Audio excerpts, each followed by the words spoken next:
আসসালামু আলাইকুম ওয়া রাহমাতুল্লাহি ওয়া বারাকাতুহু। সকলে দুরূদ শরীফ পড়ি। আল্লাহুম্মা সাল্লি আলা মুহাম্মাদিন ওয়া আলা আলি মুহাম্মাদ কামা সাল্লাইতা আলা ইব্রাহিম ওয়া আলা আলি ইব্রাহিম ইন্নাকা হামিদুম মাজিদ। اللهم بارك على محمد وعلى آل محمد كما صليت على إبراهيم وعلى آل إبراهيم إنك حميد مجيد. اللهم بارك على محمد وعلى آل محمد كما باركت على إبراهيم وعلى آل إبراهيم إنك حميد مجيد. نحمده ونصلي على رسوله الكريم.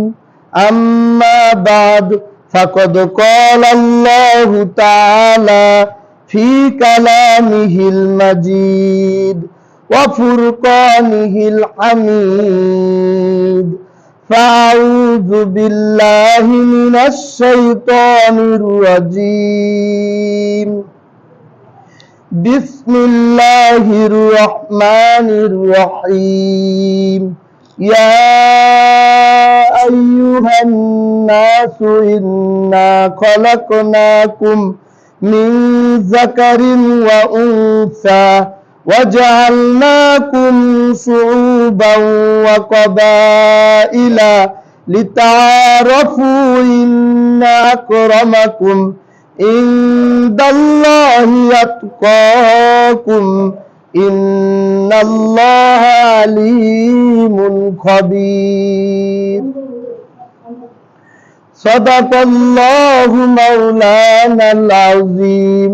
وقال النبي صلى الله عليه وسلم من صام رمضان ثم أتبعه ستا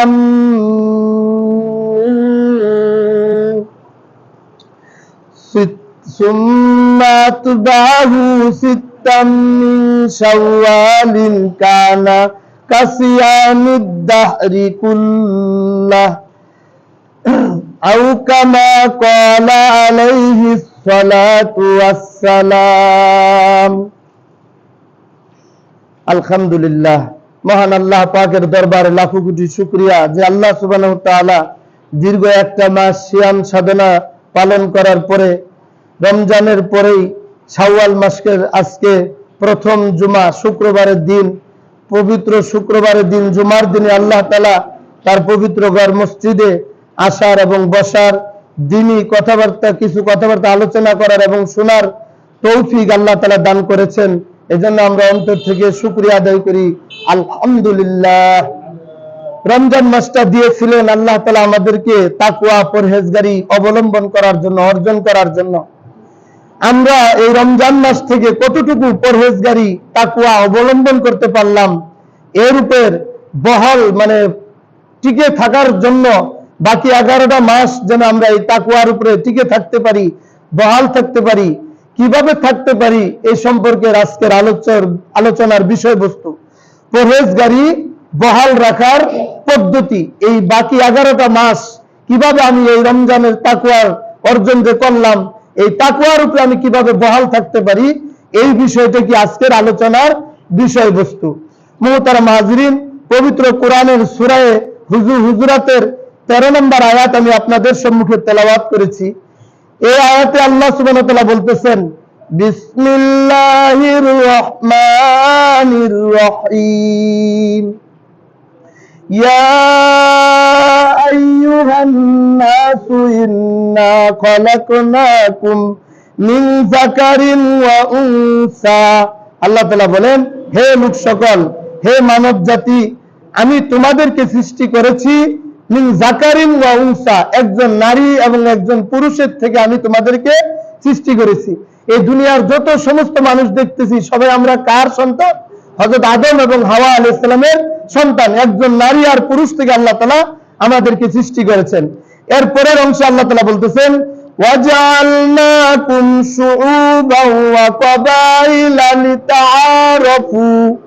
এখানে আল্লাহ তাআলা বলতেছেন আমি তোমাদেরকে বিভিন্ন জাতিতে এবং বিভিন্ন অংশে তোমাদেরকে বিভক্ত করেছি।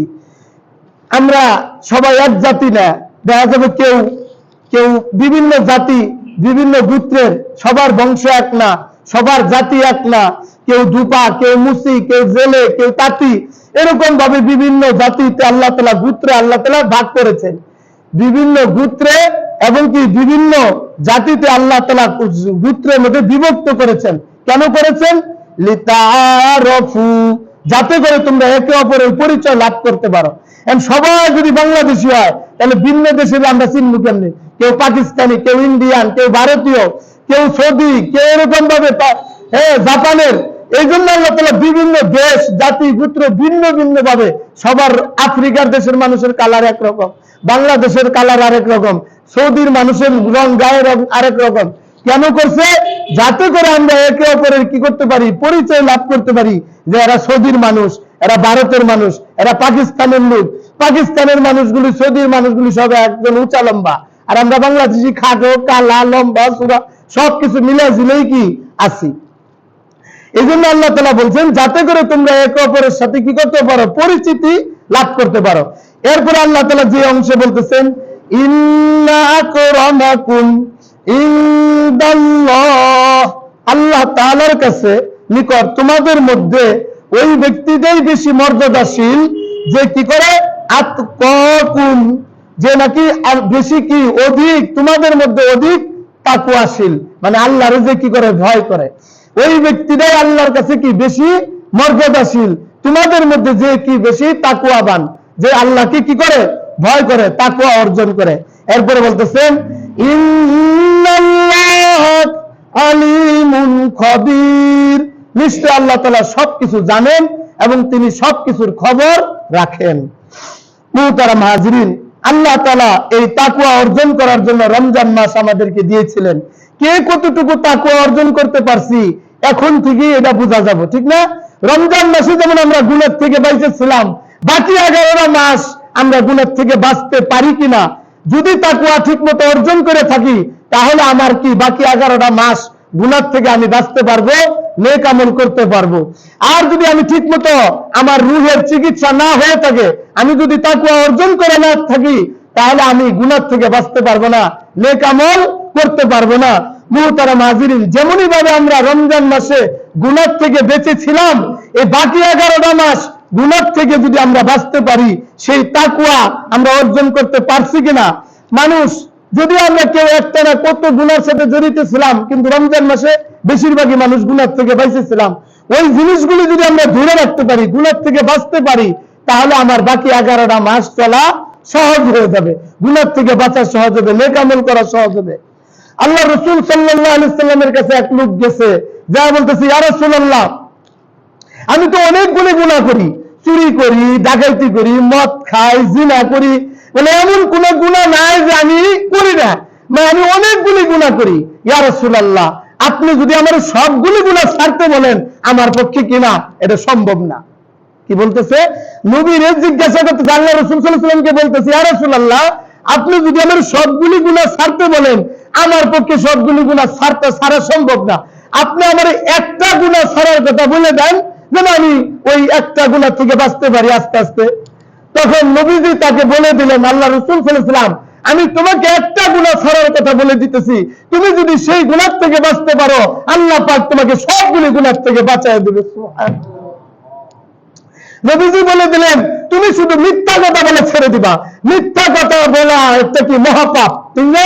মিথ্যা কথা হলো সমস্ত গুনাহের মূল। যে ব্যক্তি একটা মিথ্যা বলে, ওই মিথ্যাকে ঢাকার জন্য ওর আরো অনেকগুলি গুনাহের সমাবেশ ঘটাইতে হয়, ঠিক না? এই জন্য নবীজি বলছেন, তুমি কি করো? মিথ্যা কথা বলার এই গুনাহটা ছেড়ে দাও, আল্লাহ পাক তোমাকে সাহায্য করবে। সুবহানাল্লাহ। সাথে সাথে এই লোকটা মনে মনে কইতাছে, ওই যে লোকটা গেছে আল্লাহ রাসূলের কাছে, এটা ব্যাপার হইলো মিথ্যা কথা একটা গুনাহ তো ছেড়ে দিতে বলছে, তাহলে আমি আজ থেকে আর মিথ্যা কথা বলবো না। এই কথা বলা আর বাড়িতে আসছে, আসার পরে প্রতিদিনের ওর যে অভ্যাস, মদ খায়, আবার মদ ডাইলা গিলাসের মধ্যে ডালছে খাবো, এই সময় তার মনে পড়ছে, আরে আমি যদি এখন মদ খাই, মদ যদি খাই, আমি যদি উল্টাপাল্টা পাগলামি করি, হাকিম সাহেব যখন আমাকে জিজ্ঞাসা করবো তুমি কি মদ পান করছো, তখন তো আমাকে জিজ্ঞাসা করলে আমি যদি সত্য কথা বলবো, আল্লাহর নবীর কাছে বলে আসছি, মিথ্যা কথা বলবো না, যদি সত্য কথা বলি তাহলে তো আমাকে হাকিম কি করবে, 40টা বেত্রাঘাত করবে মদ পান করার অপরাধে। আমি তো এই বেত্রাঘাত সহ্য করতে পারবো না, আমি তো এই কষ্ট সহ্য করতে পারবো না, অতএব তাহলে আমার মদ পান করাও চলবে না। সাথে সাথে মদ কি করলো, মদের গিলাস ঢেল মারলো, মদের যতগুলি বোতল ছিল সবগুলো ভেঙে ফেললো। তাহলে কি এক মিথ্যা কথার থেকে বাঁচার জন্য মদ পান করা তার জন্য ছেড়ে দেওয়া সহজ হয়ে গেল, ঠিক না?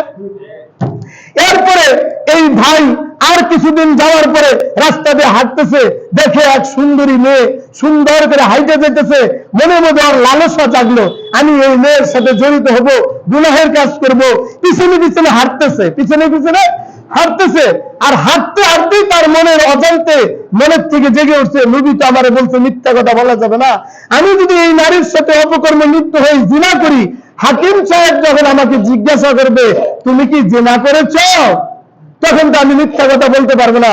যদি আমি সত্য কথা বলি তাহলে তো আমাকে কি করবে, 80টা বেত্রাঘাত করবে, কয়টা?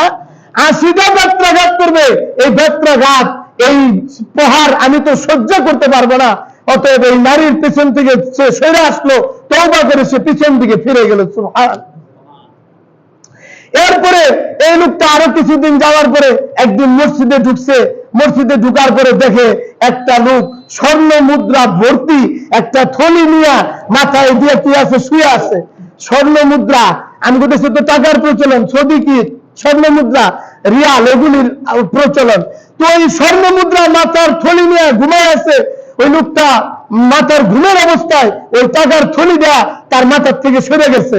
এখন ওই লোকটা চিন্তা করতেছে, আমি যদি এই টাকার ব্যাগটা নিয়ে যাই তাহলে এই লোকটা টের পাবো না, এই লোকটা কি পাবো না, টের পাবো না। আর আমি এতগুলি স্বর্ণ মুদ্রা নিয়ে যাই তাহলে আমার আর জীবনে কামও করার লাগবে না, বসে বসে আমি খাইতে পারবো, অনেক সম্পত্তির মালিক হয়ে যাবো। যেই নাকি টাকার ব্যাগটা নিতে যাব তখনই তার মনের মধ্যে স্মরণ হয়ে গেছে দিলে যে আমাকে নবী বলেছে মিথ্যা কথা বলা যাবে না, সত্য কথা বলতে হবে। আমি যদি ওইটা চুরি করে নিলাম, যদি কোনোভাবে প্রমাণিত হয় যে আমি নিছি, আর আমাকে যখন হাকিমের সামনে দাঁড়াইতে হবে, হাকিম যখন আমাকে প্রশ্ন করবো আল্লাহর বান্দা তুমি কি চুরি করেছ, যদি বলি যে হ্যাঁ আমি চুরি করছি, তখন তো আমার হাত কেটে দিবে চুরি করার অপরাধে। তবে আমার হাত যদি কাটা যায় তাহলে তো আমি এই চুরি না করাই আমার ভালো। এই অপরাধের ভয়ে, শাস্তির ভয়ে মিথ্যা কথা বলা লাগবে, এই ভয়ে এই আল্লাহর বান্দা কি করলো, চুরি করা ছেড়ে দিল। বলে এই সম্পত্তি আর আমার কি হবে, আমাকে গুনাহ ছেড়ে দেওয়ার কথা বলছে, অতএব আমি গুনাহকে ছেড়ে দেই। বলে সে এই লোকটা মিথ্যা কথা বলা ছেড়ে দিল। মিথ্যা কথা বলে ছেড়ে দেওয়ার কারণে কতগুলি গুনাহ থেকে সে বেঁচে গেল। আর আস্তে আস্তে এই লোকটার পক্ষে সবগুলি গুনাহ ছেড়ে দেওয়া সহজ হয়ে গেল। আমরাও যদি এই রমজান মাসে তাকওয়া অবলম্বন করে থাকি, আল্লাহর ভয় আমার অন্তরে আইসে থাকে, তাহলে আমার পক্ষে এই 11টা মাস আল্লাহর ভয় আমার অন্তরে থাকার কারণে ওই গুনাহ থেকে বাঁচা কি হয়ে যাবে বলেন, সহজ হয়ে যাবে। আর যদি আল্লাহর ভয় আমার অন্তরের মধ্যে না থাকে তাহলে আমি শত হাজার হাজার গুনার কাজ আমার পক্ষে করা কি সহজ, নেক আমল করা আমার জন্য কঠিন হয়ে যাবে। মুহতারাম হাজরিন, রোজার মাস চলে তো ঠিকই গেছে, কিন্তু এরপরেও মানুষের জন্য যখন হাসপাতাল থেকে রোগীকে কি করা হয়, রিলিজ করে দেওয়া হয়, ডাক্তার প্রেসক্রিপশনের উল্টা সাইডে লিখে দেয় তোমাকে আমি বাড়িতে খাওয়ার জন্য আরো কিছু 6টা ট্যাবলেট লিখে দিলাম, তুমি বাড়িতে যায় খাবা, তাহলে পরিপূর্ণ সুস্থ হয়ে যাবা, ঠিক না? আল্লাহ পাক ইমানদার মুসলমানদেরকে রমজানের হাসপাতালে ভর্তি করেছিলেন তার রূহের ট্রিটমেন্ট করার জন্য, তাকওয়া অর্জন করার জন্য। এই তাকওয়া এবং আরো নেকি অর্জন করার জন্য বান্দা যেন সারা বছর রোজার নেকি পেয়ে যায়, 11টা মাস যেন গুনাহ থেকে বাঁচতে পারে, বেশি বেশি নেক আমল করতে পারে। এই জন্য মহান আল্লাহ দয়া করে প্রেসক্রিপশনের উল্টা সাইডে লিখে দিয়েছেন, রমজান শেষ হয়ে গেলে তুমি ভুলে যাও না, তোমাকে আমি আরো 6টা ট্যাবলেটের নাম লিখে দিতেছি, এই 6টা ট্যাবলেট তুমি খাবে, পরিপূর্ণ তুমি সুস্থ থাকবে, 11টা মাস তুমি গুনাহ থেকে বাঁচতে পারবা, নেক আমল তোমার জন্য সহজ হয়ে যাবে। সুবহানাল্লাহ। আল্লাহর হাবিব সাল্লাল্লাহু আলাইহি ওয়াসাল্লাম এরকম বলতেছেন, হাদিস কলাম নবী, আল্লাহ তাআলা সূরা আনামের 160 নম্বর আয়াতে ইরশাদ করেন, মান জাবিল হাসানাতি ফালাহু আশরু আমসালিহা। কোন বান্দা যদি একটা নেক আমল করে, কয়টা? একটা নেক আমল করে, আল্লাহ তাআলা ওই নেক আমলকে 10 গুণ বাড়ায় দেয়। কয় গুণ বাড়ায় দেয়? একটা নেক আমল করলে 10 গুণ বাড়ায় দেয়। মান জাবিল হাসানাতি ফালাহু আশরু আমসালিহা, 10 গুণ বৃদ্ধি করে দেয়। তাহলে আমরা রমজানের রোজা রাখছি কয়টা? 30টা। 30 রোজা রাখার কারণে 10 দিয়ে গুণ করলে কয় দিন হয়? 300 দিন হয়। কয় দিন? 300 দিন। এরপরে যে ট্যাবলেটের কথা আল্লাহ বলে দিয়েছেন, রোজা শেষ হলেই শেষ নয়, এরপরে আরো 6টা ট্যাবলেট আছে, সেটা তোমরা খাবা। সেটার নাম কি? শাওয়ালের 6 রোজা। কয় রোজা? শাওয়ালের 6টি রোজা। শাওয়াল মাসের এই 6টি রোজা আমি যদি রাখতে পারি, তাহলে আমাকে আরো 6 10 দিয়ে গুণ করলে কত হয়? 60। 6 গুণ করলে কত হয়? 60। তাহলে মোট কত হলো? 360 দিনে হয় বছর। আরবির হিসেবে, বাংলাতে হয় 65 দিনে। আরবি চান্দ্র মাসের হিসেবে 360 দিনে হয় 1 বছর। অতএব রমজানের পরে এই সেই যে বর্তমান যে মাসটা চলতেছে, এই মাসের নাম হলো শাওয়াল মাস। এই মাসে যদি আমি আরো 6টা রোজা রেখে দিতে পারি, তাহলে আল্লাহ তাআলা সারা বছর 12 মাস রোজা রাখার নেকি আল্লাহ তাআলা আমার আমলনামায় দান করবেন। এবং এর উসিলায় আল্লাহ তাআলা বাকি 11টা মাস আমাকে গুনাহ থেকে হেফাজত করবেন। আমার নেক আমল করা সহজ হয়ে যাবে। আল্লাহর ভয় আমার কাছে থাকার কারণে গুনাহ থেকে বাঁচা আমার জন্য সহজ হবে। আর যদি এই ট্যাবলেটটি না খাই, তাহলে যে ডাক্তারের পরামর্শ আমার রোগ আবারই হয়ে যাবে, ঠিক না? আবার আমার গুনার কাজ শুরু হয়ে যাবে। নেক আমল আমার কাছে ভালো লাগবে না, গুনার কাজ আমার কাছে কি লাগবে? ভালো লাগবে। এজন্য মুহতারাম হাজিরিন, হাদিসের ভাষায় নবীজি বলেন, মান সামা রমাদানা সুম্মা আতবাহু সিত্তাম মিন শাওয়ালিন। নবীজি বলেন, যে ব্যক্তি রমজানের পর পরেই শাওয়াল মাসের 6টি রোজা রাখলো, কানা কাসিয়ামিদ দাহরি কুল্লাহু, সে যেন সারা বছর রোজা রাখলো। সুবহানাল্লাহ। মুহতারাম হাজিরিন, আল্লাহ পাকের কাছে যারা নাকি আল্লাহ পাকের মহব্বতের লোক, এশকের লোক, আল্লাহর মহব্বতে যারা এশকে আছে, আমরা যারা রোজার মাসে রোজা রাখছি, আল্লাহকে মহব্বত করি, ভালোবাসি, তারা ওই মহব্বতের কারণেই রোজাগুলি রাখতে পারছে, ঠিক না? আল্লাহর মহব্বতে এশকের কারণে আমরা সারাদিন না খাইয়েছিলাম, ঠিক না? যারা ইমানদার মুমিন মুসলমান, এরা না খাইয়ে বুঝেছে আল্লাহ আমরা আপনারে ভালোবাসি। আল্লাহর মহব্বত আল্লাহ আমরা আপনাকে মহব্বত করি, আপনার এশক আমাদের ভিতরে আছে, এর কারণে আমরা না খাইয়া পাগলের মতো সারাটা রমজান মাস কাটাইছি, ঠিক না? এই এশক, এই মহব্বত আমাকে কোন পর্যন্ত নিয়ে যাবে? এই এশক এবং মহব্বত থাকার কারণে বান্দার গুনাহ থেকে বাঁচা সহজ হয়ে যাবে এবং নেক আমল করা তার জন্য সহজ হবে, ঠিক না? এবং বান্দা গুনাহ থেকে যদি বাঁচতে পারে আর নেক আমল করতে পারে, তার জন্য জান্নাতে যাওয়া সহজ, জাহান্নাম থেকে বাঁচাও কি সহজ। আর যদি গুনাহ থেকে বাঁচতে না পারে, নেক আমল করতে না পারে, তাহলে এই লোকটার জন্য জাহান্নামে যাওয়া সহজ, জান্নাতে যাওয়া কি কঠিন হয়ে যাবে, ঠিক না? এজন্য মুহতারাম হাজিরিন, পবিত্র রমজানের পরপরই এটি কি শাওয়াল মাস। এই শাওয়াল মাস থেকেই শুরু হয়ে যায় আল্লাহ পাকের এশকের মহব্বতের মানুষরা আল্লাহকে দেখার জন্য তাদের এশকে আরো কি আগ্রহ হয়ে ওঠে। আল্লাহর জন্য পাগল পারা হয়ে না খেয়ে থাকছে একটা মাস, আল্লাহর সাথে সাক্ষাৎ করবে বান্দা, এটাও তার জন্য কি এশক থাকছে। কিছু কিছু আল্লাহর বান্দারা যাদেরকে আল্লাহ মাল দিচ্ছে, তারা এখন থেকে হজে যাওয়ার প্রস্তুতি নিতেছে, ঠিক না? এখন থেকে হজের প্রস্তুতি, আল্লাহকে দেখবে, বাইতুল্লাহ যাবে, এইখানে যাওয়ার জন্য বান্দার মন উতলা হয়ে উঠেছে। এই জন্য এই মাসকে বলা হয় হজের মাস। শাওয়াল থেকে শুরু হয়, শাওয়াল, জিলকদ, জিলহজ, শাওয়াল, জিলকদ, জিলহজ। এই শাওয়াল থেকেই যারা আল্লাহর প্রিয় বান্দা, এরা কি আল্লাহর সাথে সাক্ষাৎ করার জন্য এশকে মহব্বতে তাদের দিল আগ্রহ অস্থির হয়ে উঠেছে। এই কথাটাই বলতেছে পবিত্র কুরআনের মধ্যে আল্লাহ তাআলা বলেন, ওয়ামান ইউআযযিম শাআইরাল্লাহি ফাইন্নাহা মিন তাকওয়াল কুলুব। বলে, যে নাকি আল্লাহর নিদর্শনকে সম্মান করে, কি করে? যার ভিতরে এশক থাকবো, ওর জন্য আল্লাহর হুকুম পালন করা কি সহজ হয়ে যাবে। ওটাই বলতেছে, যে ব্যক্তি আল্লাহর নিদর্শনকে সম্মান করে, ফাইন্নাহা মিন তাকওয়াল কুলুব, তার তার অন্তরে সেটা কি হবে, আল্লাহর ভয় তার অন্তর থেকে সেটা উৎপত্তি হবে। মানে আল্লাহকে যে সে ভয় করে, ওটা তার জন্য আল্লাহর এসকে তার নিদর্শনকে সম্মান দেখানোর জন্য ওটার জন্য সে প্রস্তুত হয়ে যাবে, ঠিক না? আল্লাহর না পাইলেও ওখানে তার যে একটা তাসাল্লি সে পাওয়া যাবে। মুহতারাম হাজিরিন, একটা জঙ্গলের কাছে একটা গৃহস্থ লোক বাস করত। সে জঙ্গলে কাঠ কাটার জন্য ঢুকছে। ঢুকার পরেই দেখে একটা লোক, মানে একটা বাঘের বাচ্চা আস্তে আস্তে ঘুরতেছে, মানে জঙ্গলে মাও কাছে নাই, বাঘের ওই বাচ্চার মাও কাছে নাই, দূরে। তো ওই বাচ্চাটারে দেখা ওই গৃহস্থ ব্যক্তি, ওই লোকটা ওই বাঘের বাচ্চাটারে ধরে কৌতূহল বসে বাড়িতে নিয়ে এসে পড়ছে। বাড়ি আনার পরে খাঁচার মধ্যে বন্দি করে ওই বাঘের বাচ্চাটারে পালছে। কি করছে, এখন যে বাঘের যে মাও বাঘিনী, এ বাচ্চারা তো খুঁজতেছে জঙ্গল ধরে, খুঁজা কোথাও পায় না। মানুষ তো তারা নিয়ে এসে পড়ছে, মানুষ নিয়ে এসে পড়ছে। এখন এই লোক তাকে বাঘের খাওয়ান দিয়ে দিয়ে খাঁচার মধ্যে বড় করছে। এখন এই বাঘ যে আস্তে আস্তে বড় হয়েছে, এখন তো আর বাড়ির মধ্যে অত বড় খাঁচা আর বানাইতে পারে না। এই বাঘরে করছে কি, চিড়িয়াখানায় দিয়েছে। দিয়েছে চিড়িয়াখানায় দিয়েছে। বাঘিনী টের পাইছে যে আমার বাচ্চাদের কোনো মানুষে নিয়ে চলে গেছে। তো আস্তে আস্তে সে খুঁজতে খুঁজতে টের পাইছে যে জঙ্গলের কাছে এক বাড়ি, ওখানে একটা খাঁচা দেখা যায়, মনে হয় এই দিকেই আমার বাচ্চাটারে সে নিয়ে গেছে। সে ওই বাচ্চাটাকে খুঁজতে খুঁজতে ওই জঙ্গলের হিংস্র বাঘ ওই বাড়িতেই চলে গেছে। বাঘের ভয়ে ওই বাড়ির মানুষগুলি সবাই পলায় গেছে। তো বুঝছে যে ওই বাঘের বাচ্চা নিয়েছিলাম, এই খুঁজে খুঁজে মনে হয় আয়ে পড়ছে। তো আইসে দেখে বাঘের যে বাচ্চা এই খাঁচার মধ্যে নাই। একটা সন্তানের যে একটা ঘ্রাণ, কিন্তু মায়ের টের পায় যে আমার সন্তান এনেছিল এখানে আছে। বাঘিনী টের পাইছে যে আমার বাচ্চাটা এই খাঁচার মধ্যেই ছিল।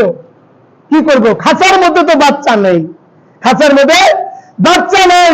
অনেকক্ষণ ওই খাঁচার পাশে বাঘিনী বসে বসে খাঁচাটার দিকে চাইছিল, আর চোখ দিয়ে পানি ফেলতেছে। এরপরে ওই বাঘিনী উঠার পরে ওইখান থেকে উঠা খাঁচার চতুর্দিকে একটু ঘুরলেন, আর একটু ধ্যান নিলেন, একটু মনের মধ্যে তাসাল্লি নিলেন, সান্ত্বনা নিলেন। ওখান থেকে আবার সে বাঘিনী চলে গেল। তখন ওই মানুষগুলি আবার বাড়িতে ফেরত আসলো। আমি আসলে এই ঘটনাটা বলতে চাইতেছি না, এই ঘটনার মধ্যে একটা মাকসাদ আমি বুঝাইতে চাইতেছি যে মানুষ আল্লাহ পাক, যারা আল্লাহ পাকের এশকে মহব্বতে রমজান মাস রোজার সিয়াম সাধনার মাধ্যমে কাটাইছি, তাকুয়া আল্লাহর প্রেম ভালোবাসা যাদের অন্তরে জাগছে, এখন তাদের চিন্তা হলো আল্লাহকে কিভাবে দেখবে। ওই বাঘিনী যেমন ছিল তার বাচ্চাকে দেখার জন্য, কিন্তু বাচ্চাকে না পায়াও বাঘের খাঁচাটাকে দুই ক্ষেত্রে সান্ত্বনা নিছে। যারা আল্লাহ পাকের আশেক, তারা কি করবে, আল্লাহর ঘর মানে আল্লাহকে দেখার জন্য ওইখানে তাদের মনটা উতলা হয়ে গেছে।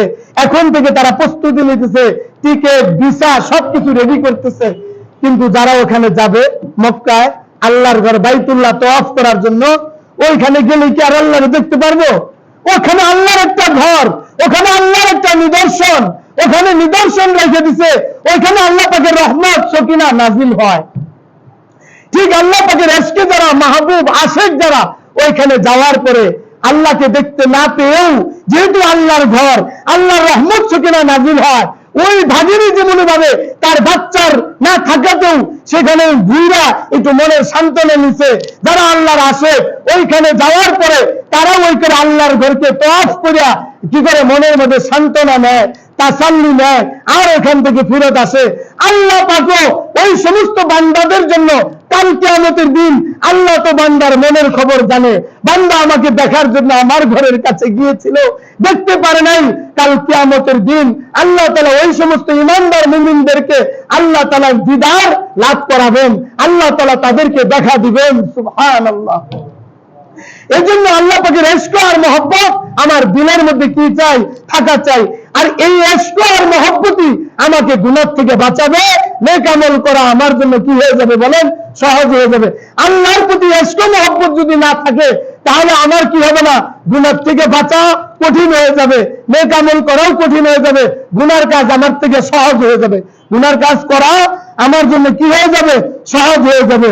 মুহতারাম হাজিরিন, বলে এরকম মানুষের ভিতরে যদি অলসতা থাকে, আর যদি এরকম দুনিয়ায় অনেক টাকা পয়সা কামাইলেন, দুনিয়ার ধান্দায় করে, কিন্তু এই টাকা পয়সাটা আপনি কবরে নিয়ে যাইতে পারবেন না।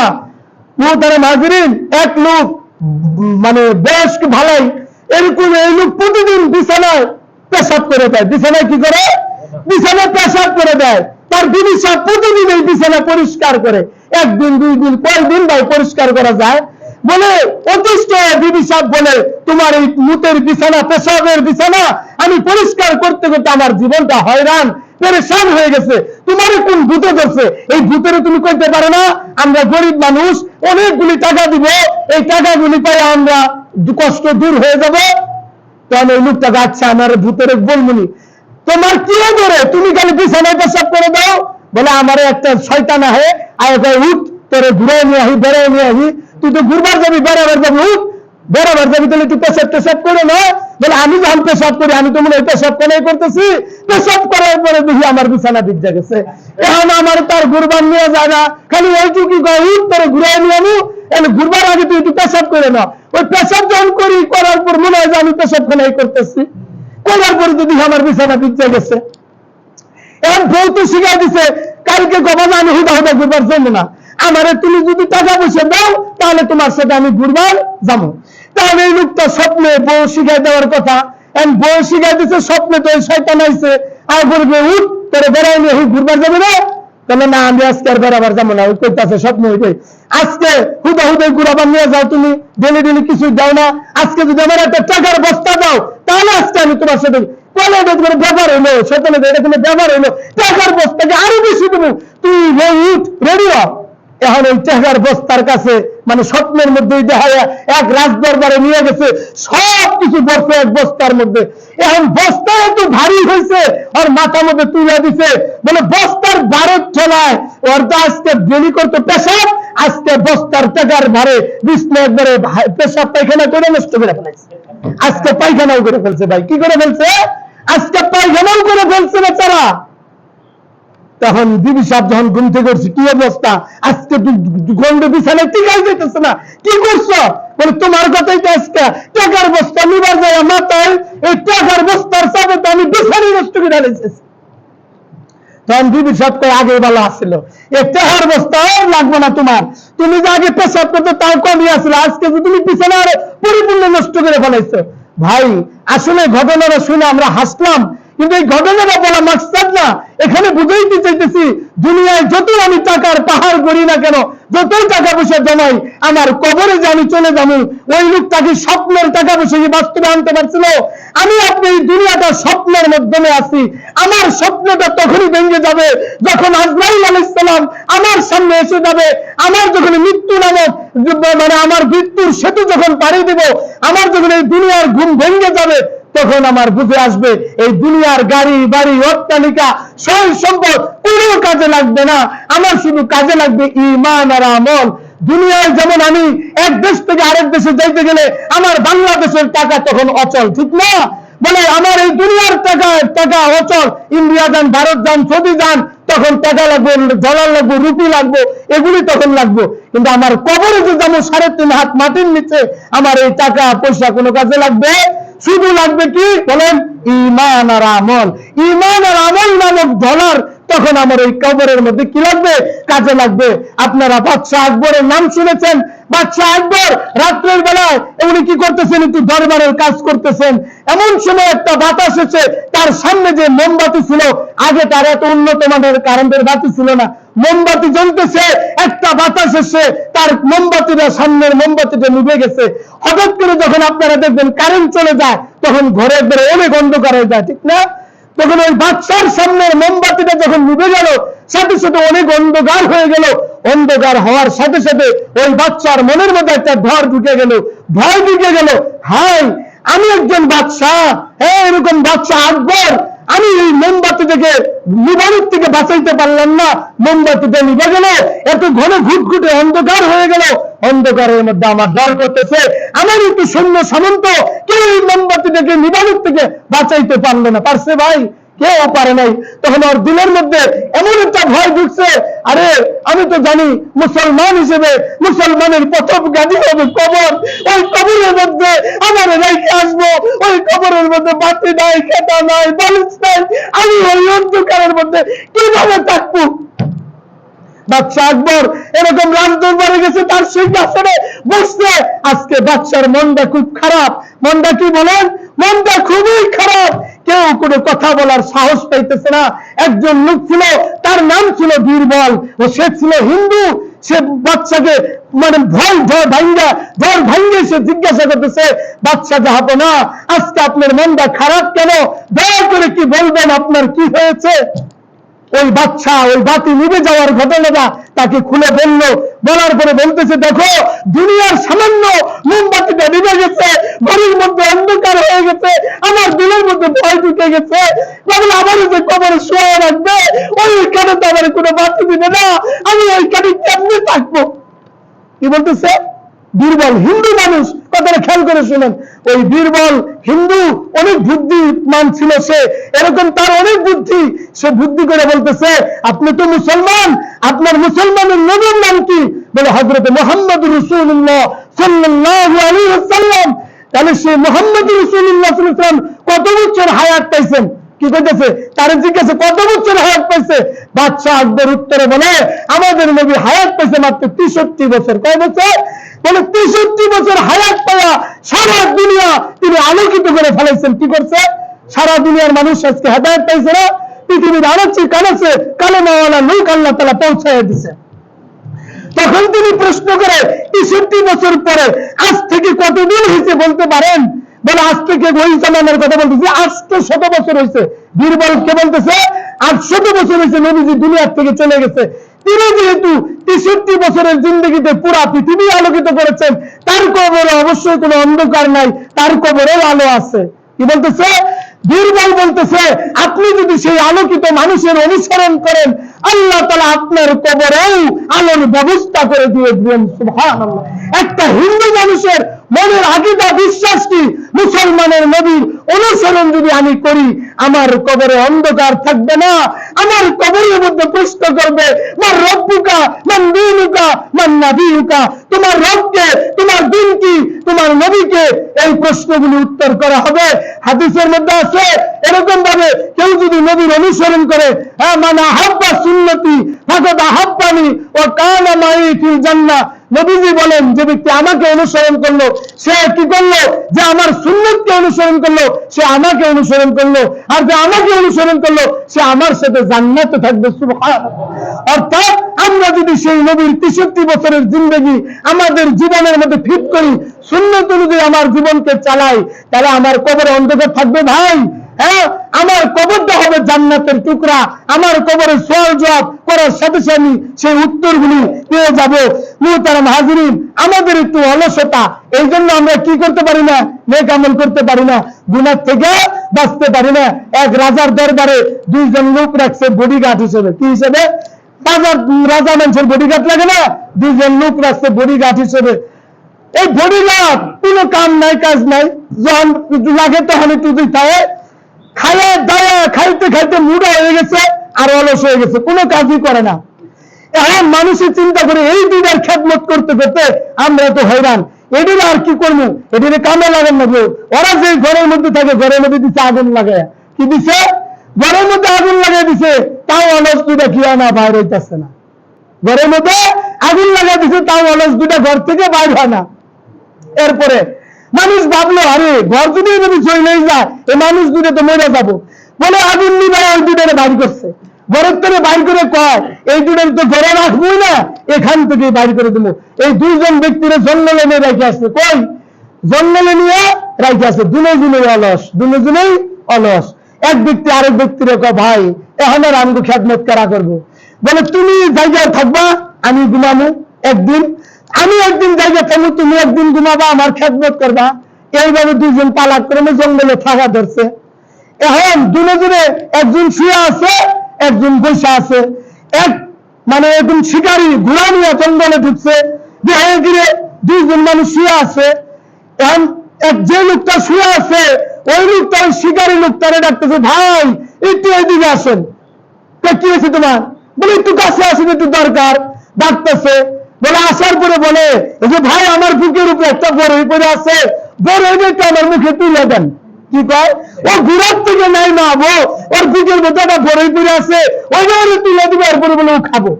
চিন্তা করেন, অথচ ডাকতে পারতেছে। তখন ওই শিকারী বলে, আয় অলসের দল, তোমার বুকের কাছে বড়ই, তোমাকে হাত দিয়ে তুলে মুখের মধ্যে দিতে পারো। তখন বলতেছে আমি যে আমার পাশে বসে আছে ওরে বলতেছি, ও তো আমারে দেয় না, তো ওরে বলতেছি তুমি দাও না, একটু কষ্ট করে তুমি আর মুখে তুলে দাও। আপনি জানেন না আমি তুলে দিতাম, এই লোকটাকে আপনি জানেন না আমি ওর বড়িতে তুলে দিতাম। গতকাল আমি শুয়ে আসছিলাম, ও বসে আসছিল, আমি হা করেছিলাম, আমার পাশ দিয়ে কুকুর হাইতে গেছে, আমার মুখের মধ্যে কুকুর মুলতে গেছে, পেশাব করে গেছে, ও কুকুর তার রেখে দেয় নাই, আজকে এই জন্য আমি ওর পরে মুখে তুলে দিতেছি। চিন্তা করছেন কেমন মার্কা অলস? এই অলসের কারণে কুকুরের পেশাব খেলে গরিবে তুলে খেতে পারে না। আজকে মুসলমান জাতি, আজকে আমরা এমন অলস হয়ে গেছি, নেক আমল করতে আমাদের অলসতা তৈরি হয়ে গেছে, গুনার কাজ করতে ভালো লাগতেছে, যেটা শয়তান ভালো লাগে ওইটা আমরা কাজটা বেশি করতেছি। অলসতায় আমরা কি নেক আমল করতেছি না? ইচ্ছা করলে 5 ওয়াক্ত নামাজ সময় মতো পড়া করতে পারি না? বলে ফজরের সময় তো কাজ থাকে না, এশার সময় তো কাজ থাকে না। আমরা যদি চেষ্টা করি 5 ওয়াক্ত নামাজ মসজিদের আইসা একটু যদি হিম্মত করি পড়া আমার জন্য কি সহজ। আর হিম্মত না করার কারণে, অলসতা থাকার কারণে আজকে আমার জন্য নেক আমল করা কি হয়ে যেতেছে বলেন? কঠিন হয়ে যেতেছে। যতই আমি রোজার মধ্যে তাকওয়া অর্জন করি, আমার ভিতরে যদি হিম্মত না থাকে, আমার ভিতরে যদি আগ্রহ না থাকে, তাহলে নেক আমল আমার জন্য কঠিন হয়ে যাবে, গুনার কাজ আমার জন্য সহজ হয়ে যাবে। এজন্য জাহান্নামে আমার জন্য সহজ হয়ে যাবে, আর জান্নাতে যাওয়া কঠিন হয়ে যাবে। আমি যদি নেক আমল বেশি বেশি করতে পারি, একটু হিম্মত করি আর একটু সাহস করি, তাহলে আমার জন্য জাহান্নাম থেকে বাঁচা কি বলেন? সহজ। আমরা সবাই জাহান্নাম থেকে বাঁচতে চাই না ভাই? জান্নাতে যাইতে চাই না?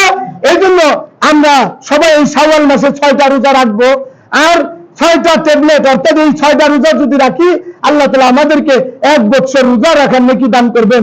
আর বাকি 11টা মাস আমার জন্য গুনাহ থেকে বাঁচা সহজ হবে, নেক আমল করা সহজ হয়ে যাবে। আল্লাহ পাক আমাদের সকলকে কি করুক? বেশি বেশি নেক আমল করার এবং গুনাহ থেকে বাঁচা জান্নাতে যাওয়ার তৌফিক দান করেন। সকলে বলেন আমিন।